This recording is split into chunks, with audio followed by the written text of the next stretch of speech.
Facebook.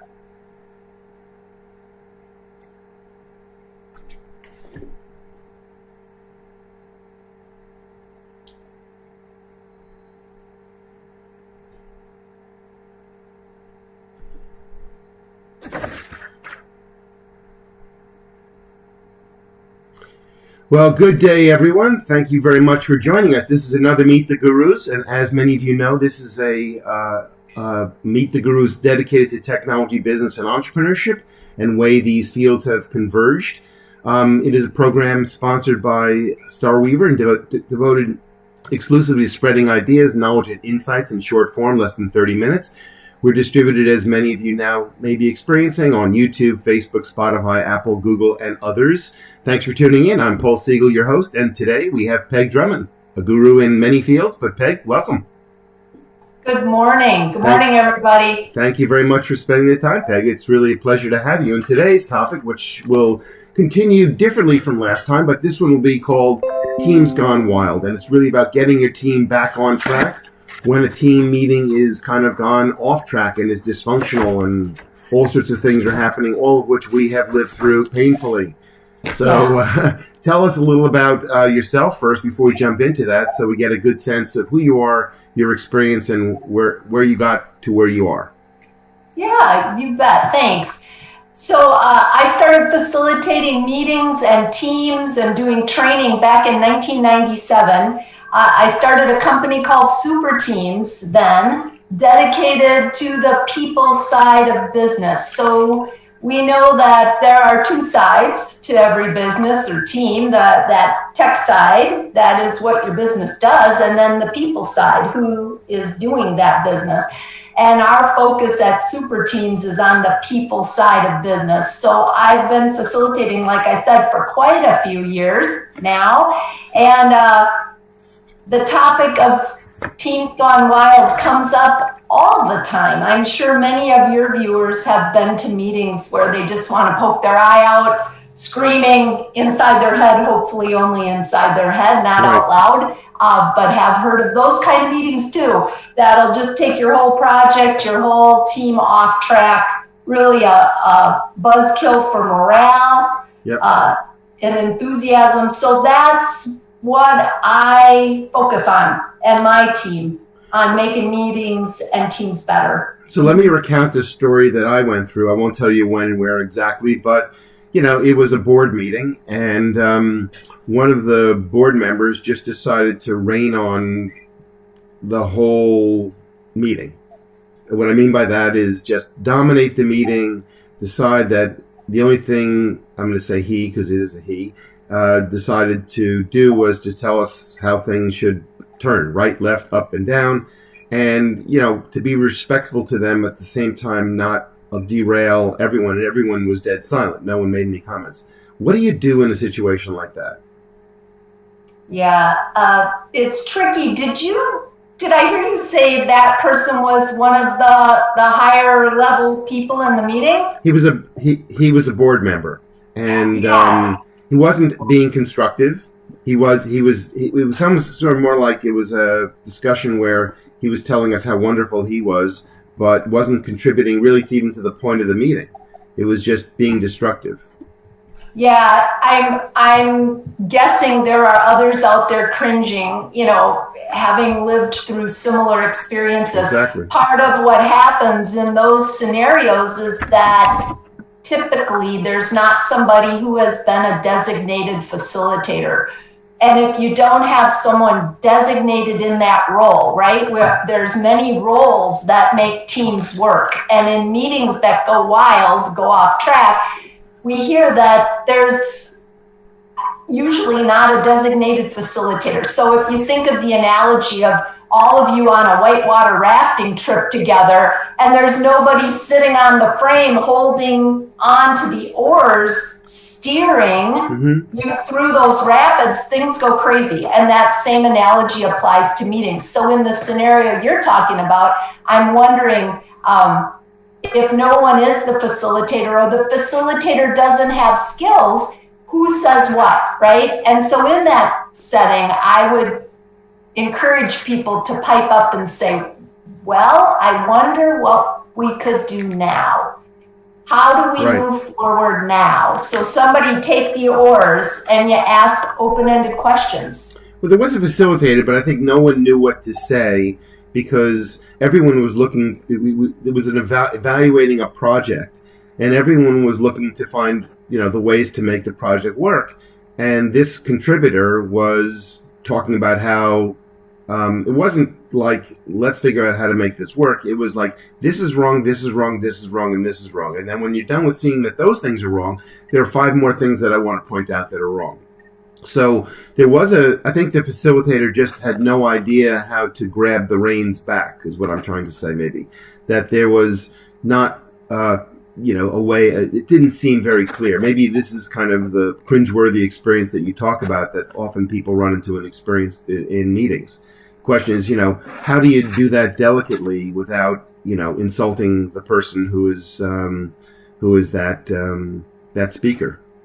Yeah, and 2 things. One, that situation often indicates that the facilitator, again, while maybe you do have one step better, you do have a designated facilitator, doesn't have skills. Just because somebody gets tagged, you're going to lead the meeting, doesn't mean they have skills. And being a facilitator requires a particular set of skills and training to do this well, right? And often that is a blind spot. So in that, to jump forward, number 2, what do you say is open-ended questions. So they always start with what, how, or why versus a close-ended question. Okay. To break that silence. So as you mentioned, it was silent. God darn it, bless that person's heart. Half of solving the problem is knowing not what to do. So they're speaking to that. And that's where you can jump in and say, well, thanks for showing us some ideas about what not to do. We're here to figure out, moving that forward, what to do. So what would some ideas be as solutions to get us moving forward now that we've heard from, let's say, Bob, a number of things that aren't working in his role, right? So you want to clarify roles. It's not just Bob, it's Bob and his role on the board through that lens. So what other ideas might people have to move this forward, right? So you go back to that. Okay. So you essentially try to find the balance so that instead of attacking, if that was the right word, what he or she is saying, the idea is to find the white space, the things that they did not address, like in this case, the productive component. So it's great. We've identified, thank you very much, you've identified these very clear critical deficits. Now let's try to find where we can move to correct them. That might be a way to handle that? Well, again, it depends. We reel way back. What is the objective of your meeting? Why are you in this meeting together? If it's an info share meeting and somebody just gets on a jag about what they don't like about whatever, like it's not even on the agenda, then you might not want to take the team continuing down that path to talk about what's wrong or how to correct whatever Bob brought up, because that's not why you're even in this meeting. So to know that you've clarified your session objective, what is it? That's another way to redirect the team back to why are we here? So it could sound something like this. Thanks, Bob, for all those ideas and your perspective on what's not working about the X project.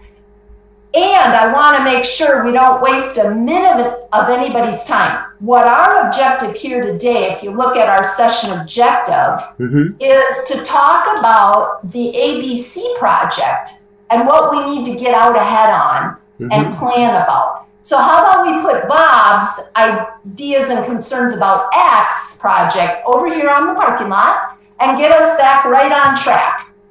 Okay. What we were talking about is this, this, and this. Is that making sense, Paul? You don't need to follow somebody's trail, and often we do. We don't even know that we've gotten off track. Well, that's actually great. That's a great point, that trying to bring yourself back to the objectives, even though those might be positive. And I think often it's hard not to get into conflict when someone is their nature is the person's nature is to draw conflict out. So, for example, let's say you're building a software project and someone is starting to criticize all the terrible things that are going wrong on the software project. But the purpose of the meeting was to determine what, let's say, new features needed to be added. The discussion might go on to, well, these are fantastic issues. Let's have a separate discussion in your parking lot example. Let's move that to the parking lot where we can discuss that in a separate meeting. But here we're going to discuss, let's get focused on how do we fix how do we continue on the product plan. So that's drawing an analogy to the software development world. Yeah, exactly. You got to know where you are, and often in the meeting and why you're there. And that is where so many behaviors, right? Not necessarily people. Right. It's the behaviors they exhibit that really are challenging. And without any structure to a meeting, what do you expect, right? And so many meetings are held that way. We just rush in, try to figure out what we're doing. So many clients of mine say, well, we don't even have an agenda. Well, how do you know where you're going, or if you got there, if you don't have a map, right? In this case, I think, I totally agree with you. And you described that eloquently before in terms of, the importance of the pre-work, the importance of focusing the objectives of the meeting, the importance of having clarity. But, there are people who are powerful, both whether because of their role in an organization or because of the way they communicate that makes them feel powerful. And everyone else is cringing or afraid of saying, those are great points, but now let me take you back to, let me address this. So it's kind of interesting when you watch the news, great newscasters or interviewers will always say things like, that's a great question. But what I'm trying to focus, so they take that little, linguistic, trick or whatever you want to call it. And they say, that's a great question. Now, what I want to get to is, and then they've directed the current back to where, as you say, the kind of agenda of the meeting, right?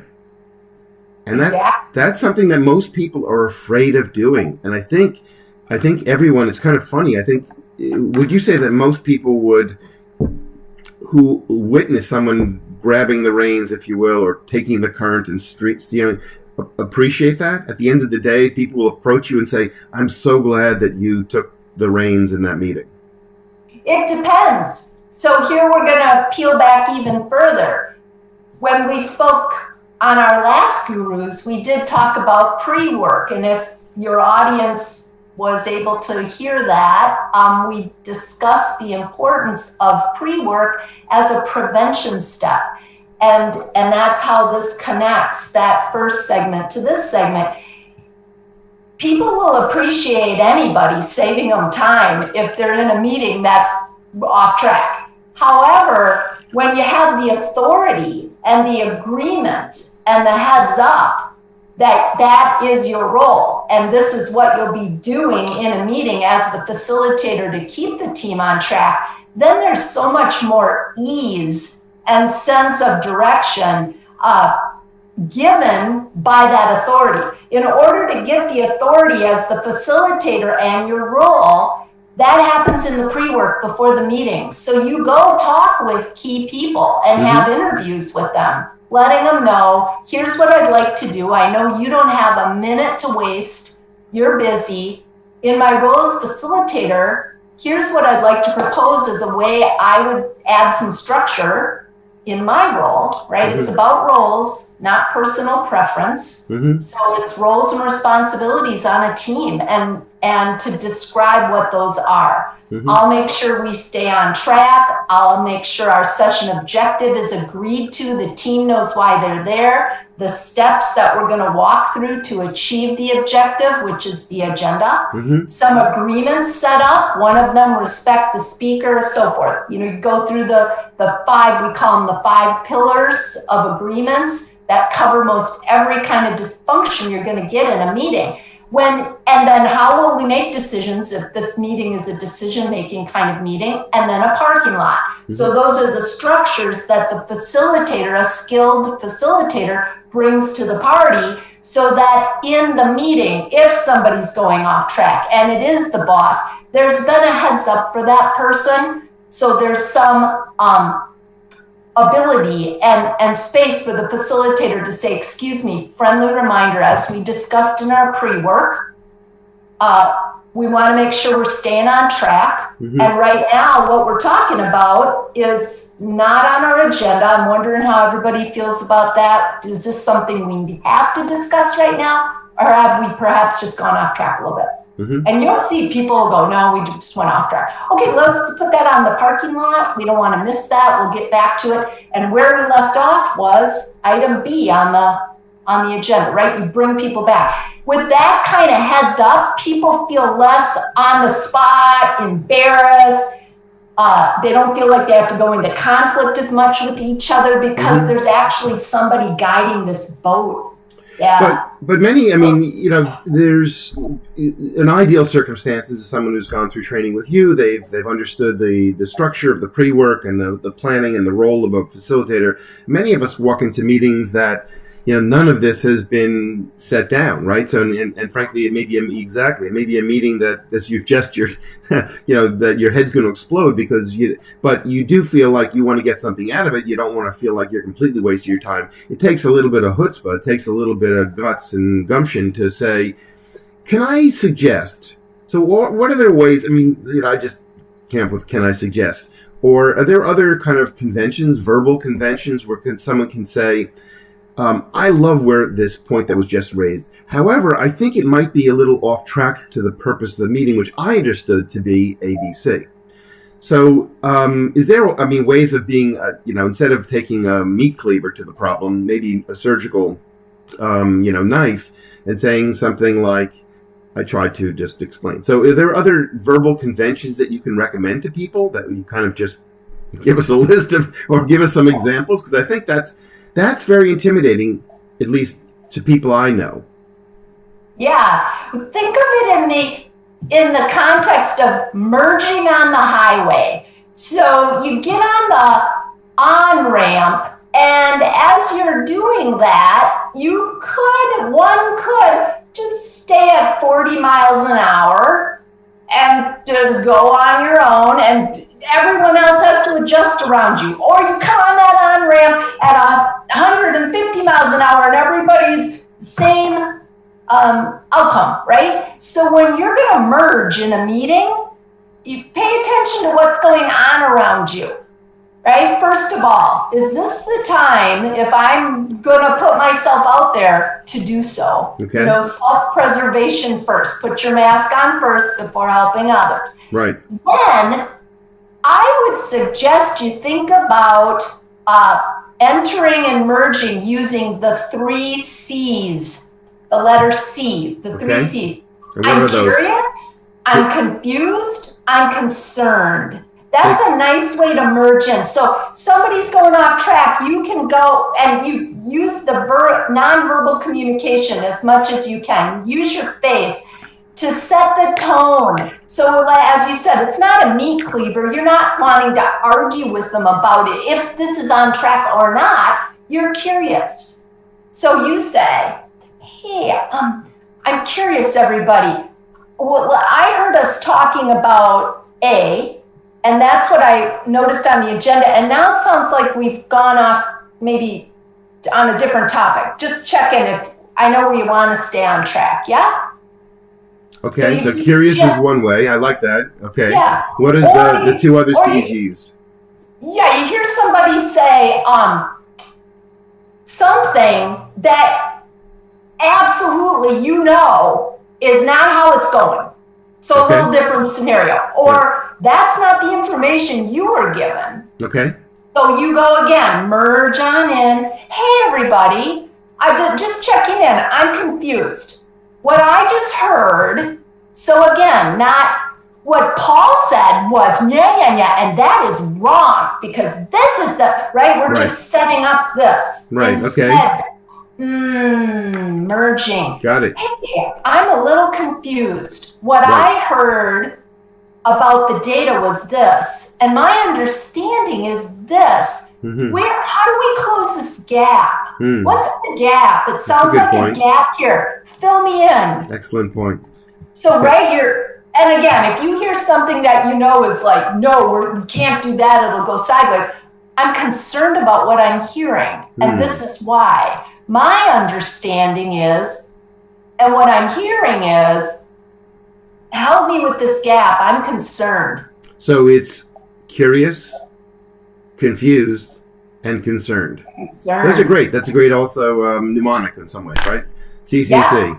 Yeah. Curious, confused, and concerned. Because those are actually devices that now that you say it, you actually notice happen all with really good, I say, broadcasters, or people, or podcasters, or people who know how to direct the discussion in the right direction. It's not offensive, it's not confrontational, and it's not aggressive, right? So it's not offending anyone, it's not confronting anyone, and it's not like arrogant, so people don't feel like it's jumping in from left field. Very good. I like that. So now the meeting is going smoothly, but it's just going on way too long. It's not, let's even say there wasn't even set time, but now we're in a half an hour meeting and it's now 45 minutes, and you've got to go to another meeting, but it's your boss who's talking, or something that is, you're feeling a little uncomfortable, that you're way beyond, you're repeating and regurgitating everything over and over again. What are some of the tricks to wrap it up? And not just for yourself, not just say, gotta go, got an important meeting, I love this is fantastic discussion, I gotta get back to you later on this. So what do you do to help everyone wrap up the meeting? Not just yourself, not just bail out. Yeah, again, before I answer that with some ideas, I want to stress, again, pre-work. Pre-work is prevention. Pre-work is where you say, what's the hard stop? When do we stop? Okay. But no one these people haven't been lucky enough to sit through some of your training and coaching. So now they're like, what am I doing here? When it's 10 minutes in, 10 minutes, 8 minutes before stop time, again, you're going to merge in. Hey, just checking in. I'm curious about when we're going to stop, because it sounds like we're in the thick of this discussion and we're not going to get to the end of it in 7-8 minutes. Preventative medicine. I like that. Preventative medicine. Yeah. So when because you probably know by that time, right? 20 minutes into a meeting that you're feeling is just going to go on forever. You now know it's not going to go hit the mark at 30 minutes. Okay. Yeah. No, you can see that. You know that. So you actually start wrapping up the meeting, right? So what do we want to do between now and the 7 minutes to what? I'm curious about action items, next steps. Do we put this on hold? Do we have to stay now? If we do, who can stay? Who can't stay? And if you can't stay, then how do we get together and when to continue this discussion? So if I were to guess, just pure guess in this case, because I'm not the expert, you are. To me, I would use curious and confused in these cases, because concern makes me feel like I may be confrontational with that person. Confused might be I'm concerned that we can't cover all these great points in this short period of time. We only have 5 minutes left, right? That to me, concern would be a best, word in that case. Again, I'm sure people can handle them differently. And confused is that I'm confused because there's so many things that are being thrown at us. I'm really eager to learn all about them, but we only have 5 more minutes. Something like that. And you might not use curious, confused, and concerned every time. You might not even, and I appreciate the way your mind is starting to play with how to integrate those into the discussion so that it isn't confrontational. Because if somebody's upset, you cause your own problems. You can cause your own dysfunction if you go to a meeting and it starts late because there was never, it says 8 o'clock on your invite, but it always says 8 o'clock, and you know that meeting never starts till 8:15 or 8:10 or whatever. So you ramble in late, and you wonder why. Well, so many people come to this meeting late. Why? Because you set it up like that. So if it's an 8 o'clock start, You start it at 8 o'clock. And Right. pretty soon people will realize, oh, I guess this one always does start on time. Right. So you start to model the behaviors you want your team to model by starting on time, and same with that end on time. End on time. So if you notice you're not going to get it done in the time you thought, which is totally understandable, right? You don't know what's going to come up in a meeting. Then say out loud, somebody say, hey, I'm checking in, even if you don't use the 3 C's. Hey, I'm checking in. We've got 8 minutes left. It doesn't look like we're going to wrap this one up. What do we want to do to close it so we can all get out of here on time? Right. I know you're all really busy. That's another phrase you use a lot. I know we're all really busy. Right. Let's get out of here on time. Right. So I think many developers, many people in technology are fearful of this kind of they're very good at it when it comes to building systems, but they're sometimes, exactly, a very good point. And then it comes to the other side, it's like they're afraid that, if they jump in that part, it will be incorrect. But in fact, it's a balancing of your character, right? Now, so time management and meeting management are very, very closely, inextricably connected, right? You can't really. Oh, absolutely. Right. Yeah. So you really have to be mindful. You have to be mindful, even if it might appear a little rude, but you do have to check your watch or check your computer time clock every once in a while to know, am I on time? Well, wait a minute. Here's something to check. It may appear rude, right? Because we haven't defined any boundaries or context. How rude is it to make people sit after the time Good point. of the meeting's done? How rude is that, right? Like, we just don't... when you think of the tech folks, all the tech folks, and the many hours of technical training they have spent to become experts in their field. Right. Then you compare that, perhaps not in all cases, but in a lot of cases, how much time do these same developers and IT experts get on the people side and leadership development skills side? It's usually quite out of balance. How could you ever expect that the people side, the team side, would be as productive and as the tech side without that same training? Because this is not for the faint of heart. It is not. Interrupting in meetings, interrupting the hierarchy, that is tricky. And without any context, it's a setup or all this team's going wild, right? Yeah. Yeah, it's interesting, and it's a very important point, because I think most developers, and I say this in a different context in our teams, that, just everyone knows the analogy where the co-pilot is quiet when the co-pilot, she knows that the plane is out of fuel, or they're heading towards what looks to be another plane, but they're sure that the pilot knows what's going on. Well, don't be so sure, right?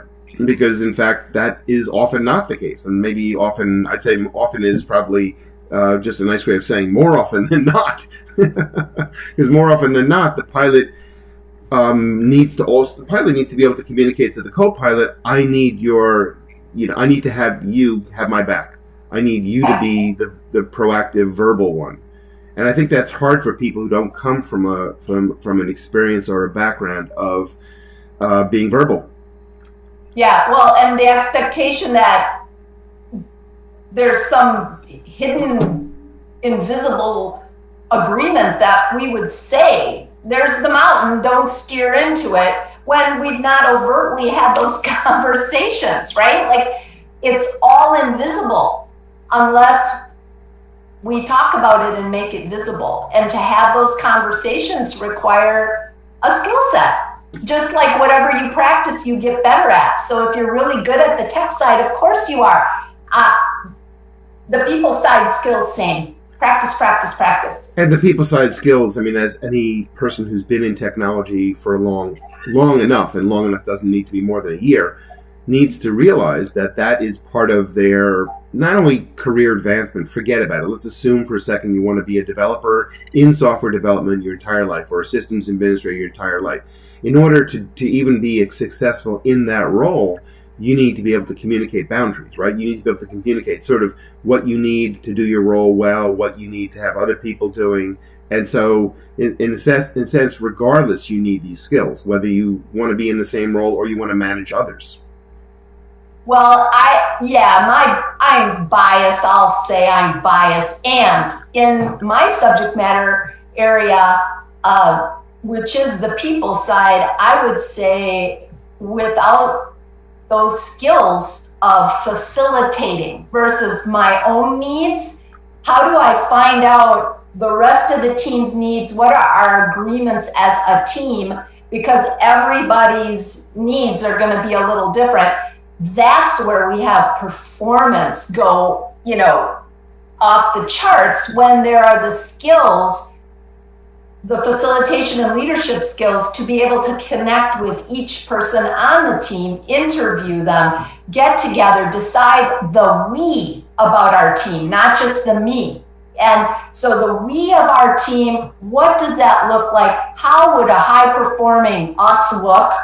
And then go from there, launch from there. That's and those conversations don't happen by accident, right? They need to be scheduled, tended lovingly, because we're talking about human beings. Yep. Yeah. So we want to make sure that no one is a leaf on the top of the stream just floating along, but they kind of, to use the analogy, grab the oars and guide their own career and also the meetings they're in. Yeah, these skills are lifelong skills. Yep. They just like on the tech side, things change all the time. And then some things always stay the same. There are some foundational principles. Same on the people side. There are some foundational principles that, while trends and things change on the surface, down below the water line, there are some principles there that once you get them, you can apply them to every team that you go through your whole career with. Yeah. Thanks, Beck. This is really a great discussion as the last one was, and looking forward to having some more of your content on our platform. Thanks for your time. Thanks so much.